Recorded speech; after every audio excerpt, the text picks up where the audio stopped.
Good morning, folks. It is Monday, the 9th of June. It's 9:40 in the morning. Woke up a couple of hours ago, bloody knackered. I'm going to talk about today. I'm going to try and keep it shorter and sweeter than I normally do because I tend to chat on. I'm going to talk about what I did Friday just gone, Friday the 6th of June. I did something called the World Naked Bike Ride, which is held across many different cities across all over the world. I did it in Manchester, UK, and it's to raise awareness for people not to become so oil and gas dependent. So cars, planes, and all that jazz, and basically just jump on your bike and just look after the environment and not mess with the planet, not mess with the planet as much. So yeah, I like I said, did it on the 6th of June, Friday just gone. I'm just going to talk about that. So, where was it? Like I said a minute ago, it was based in Manchester, UK, Manchester City Centre. I got the train down there. I'm not gonna lie, especially for the 3 days prior to that, I was shitting it. Not gonna lie. I'm still not too sure. I was telling people and stuff like that, asking people on Facebook whether anyone wants to come with me, just like a bit of support or whatever. No one did end up coming with me, but in a way, I'm kind of glad they did. Sorry, they're glad they didn't because it gave me time to think and process things and all the rest of it. And so yeah, I got the train down from Stockport to Manchester. I got off. I walked down to a place called Oxford Road, just outside of the city centre. It's like a big student area. MMU there, Manchester Metropolitan University there, and the University of Manchester are down there. As I came up to All Saints Park, the park where we were meeting, where the organiser Sean had said we should all meet up at about 6ish, or start getting there for 6ish, for like body painting, getting undressed, getting in the vibe, and so on. I went round there, went out to the park. I could see like a couple of people with the tops off. I was like, right, I'll give that a go, see around down there. Walked round, and then there were a few people there. I'd say a couple of people naked. There's only about 40 people there at this time. Riders, that is, onlookers.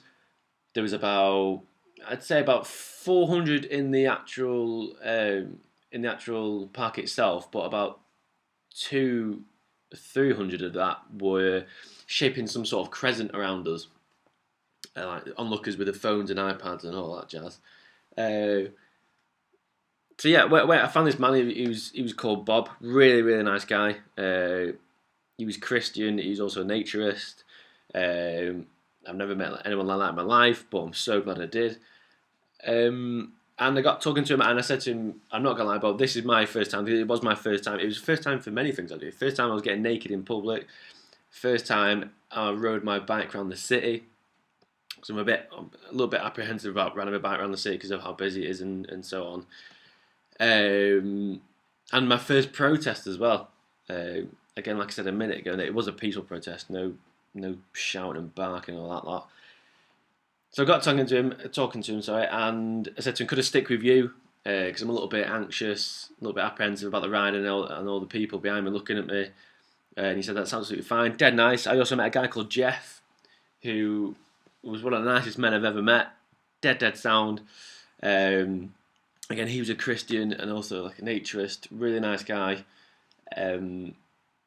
He also videoed me as well for some sort of video course he's on at the moment, and like did a little interview and asked me why I was there and so on, which I'll get into in a couple of minutes. I also met John, who was wearing a hat, some sunglasses, and a fake beard. I'm not too sure why, whether it was like disguise or not, I don't know. But it was his first time. Jeff and Bob, the guys I was talking about earlier, that he was there. I know it was Bob's seventh time he'd done the World Naked Bike Ride. So anyway, I'll get into it. We all meted up. We all met up, and then I took my top off. This was about 6:20, and a crowd of, I'd say by this time, by about 6:30ish, there was a crowd of about 1,000 people, and of that 1,000 people or so, they started to form this ring around us. and they all had their iPhones, iPods out. And strangely enough, I don't know, it's because of a culture difference or what, or was the fact that people get naked. I think there's quite a few interacting variables there. But the majority of them, I'd say 98% of them were Chinese, Japanese, and one. Yeah, the rest of the 2% were white and Indian, Asian, which was interesting. It was a quite a interesting stage of my life. So yeah, people. I'm talking. The crowd were getting closer and bigger and bigger. By about, I'd say 6:45, 7:20, there was a crowd of about, I'd say at least in between anything in between easily 1,500 people to 2,000 people there. The police were there, the marshals were there. We were there, and we were all telling everyone to move back because even other riders couldn't even get into the meeting place because there was that many people. Now, me personally, every time we did like a presentation in university, I'd shit myself. As I'm sure, no, because not many people like public speaking. You're there shaking, it's like trying to face your fear and so on. And it was, I don't know, my thoughts were racing and racing and racing. Like, now for me personally, I don't like a lot of attention on me. I know it might seem that way sometimes, by the way, with them dancing like a maniac or whatever. But I'm not the biggest fan of attention. But to have all those eyes on you and the people, the other riders, and to have all that technology pointing at you and being stored somewhere and thinking that you might end up on a bloody billboard selling mobile phones in Tokyo or something like that. It's now I thought because I'm under that stress. I don't know. Last time I think I said in one of my previous videos, I fainted on a plane last year on the way to Hong Kong, and that put my anxiety a bit, like made it more aware again. And I thought, please don't faint, please don't faint, please don't panic attack, please don't, please, and so on. And so I was eating strawberries and bananas, I was sharing strawberries out. And when I took my top off, I felt that made me more comfortable. I felt like no one was really judging me, but they were taking interest. They were curious, and I think I've learned about that from my scar on my head. People looking at me and stuff like that. Like, I felt like it was almost like training for it, getting used to people looking at me. And then by the time it came to, I think it was 5 to 7, Sean, the organizer, said, right, we're going to pick up our bikes, we're going to walk through this pathway, which is it's like almost like a red carpet. You've got all these flashing cameras and people filming here and videoing here and all that shit. Like, we're going to walk our bikes out. I walked out with Bob. There was 200 plus riders by this time. We went onto the road next to the park. We jumped on our bikes and we were like, right, let's do it, let's rock it. We set off, and again, like, the police were shouting at all these people, like, get off the road, and because there was just that many people there. There was about, like I said, there was like at least 2,000 people there. And so we set off. We went down Oxford Road, a big busy student area. We went past hundreds and hundreds of people. We went past Town Hall. If anyone knows Manchester, you know where I'm going. Like, we went past the Manchester City Library. We went round the Town Hall, past Dutton's and Red's True Barbecue. By this time, we've already gone past by thousands, like, I don't know how many thousands, but thousands of people already. And then, like, we stopped at a light, and it was that point where I was just like, what the fuck am I doing? Like, cock and balls hanging out. I'm 24. I'm surrounded by fucking all sorts of genitalia, titties, all different shapes and sizes, and it felt absolutely amazing. Like, for someone like who's a little bit insecure or whatever, I'm not massively, but got like moles and whatnot, whatever, like just little things that someone about something like, shut up, you fucking idiot. But me, they do mean something to me. But now, like, I felt like there's that moment where, like, this, I knew I knew I was gonna make it. Like I knew I was gonna, because we ran around for like an hour. I knew I was gonna do it, and there's like this big wall of insecurity. It was like a Berlin Wall of insecurity, fucking falling down in my mind, and like it was just like, let's ride the white whale, man. Like let's do it. And so yeah, we went past the town hall. We went past Market Street. There's like a little road going through Market Street near Primark and Jessop's and stuff like that. If anyone knows it, a lot of people like gather around there to cross the road and so on. We went through all the middle of that. We went through a few back streets where it got a little bit cold. We went past Printworks, where hundreds and hundreds and hundreds of people like, on their nights out came rushing out the bars like Tiger and not Cafe, excuse me, to take pictures. They were running up to us having our pictures taken with us, and we went round that. We went round the MEN and back of Urbis and Victoria Station and round there. We went up on Deansgate. Now Deansgate, if anyone knows Deansgate in Manchester, it's quite a busy area. A lot of people on the nights out and stuff like down there. We went past thousands of people down there. People were filming.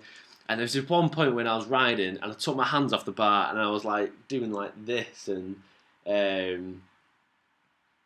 was like, woo! And just shouting and absolutely buzzing. And when I put my hands back down, after about 200 or 300 yards or so, I thought to myself, I'm just running naked. Start bollock naked, because all I had was my watch, me trainers, my cap and me backpack with all my gear in and that, and I just thought I'm just riding naked on a peaceful protest through Deansgate in front of thousands of people, and it felt absolutely fucking gnarly. Like it was amazing, and sorry for swearing by the way.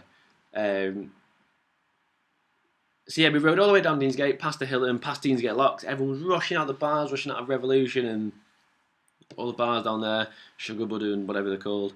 Everyone was like running up to us. There was like girls on the side of the road lifting the top. There was homeless men like taking their shirts off and wanting to run with us. And I worked up in my head so much to think, oh, people are going to be like shouting at us and like, get off the road, you dirty bastards, and all that crap. But it was nothing like that. It was the complete and utter like opposite.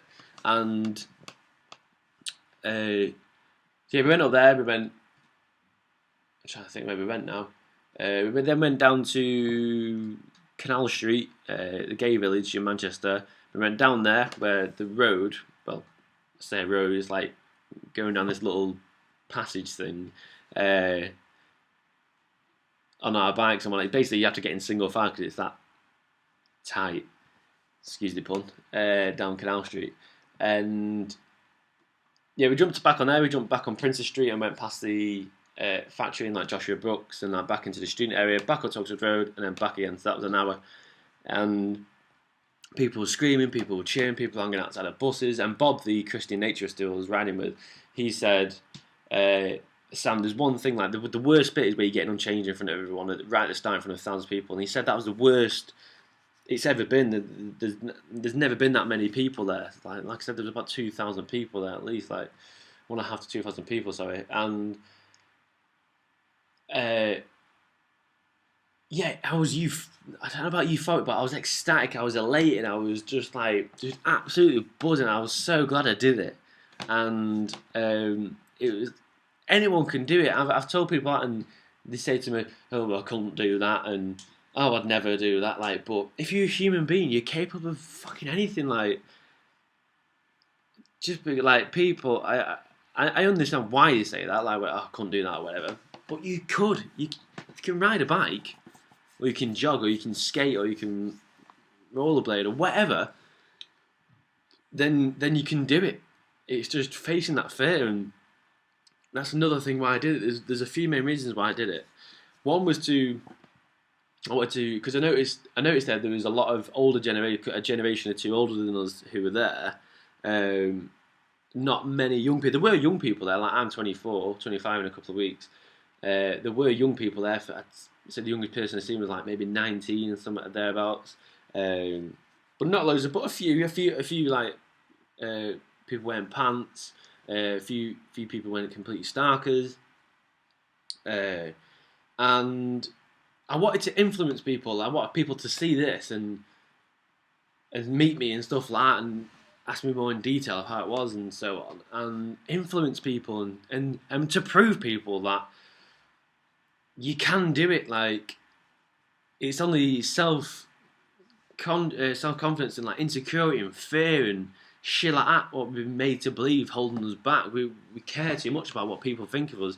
Before I went out, I watched this video. I can't remember. He's bloody called now. This guy who does this Skype interview with another guy. It's not very good information, but he talks about it's all about expression, not impression, and being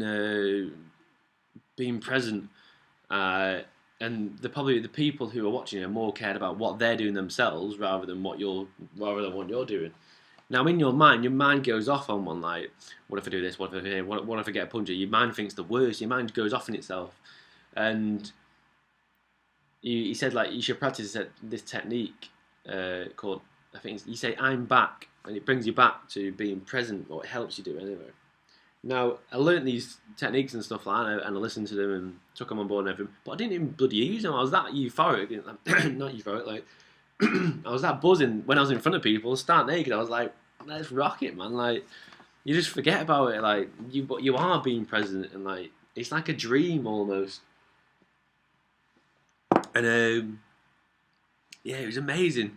So yeah, I want to influence people. I want to prove to people like I'm just your typical person. I'm just a human being, just like everyone else. And if you're a human being and you can do, like I said, like you can run, cycle, whatever with us, then you're capable of doing it. It's just facing your fear of not giving a shit what other people think about the way you look.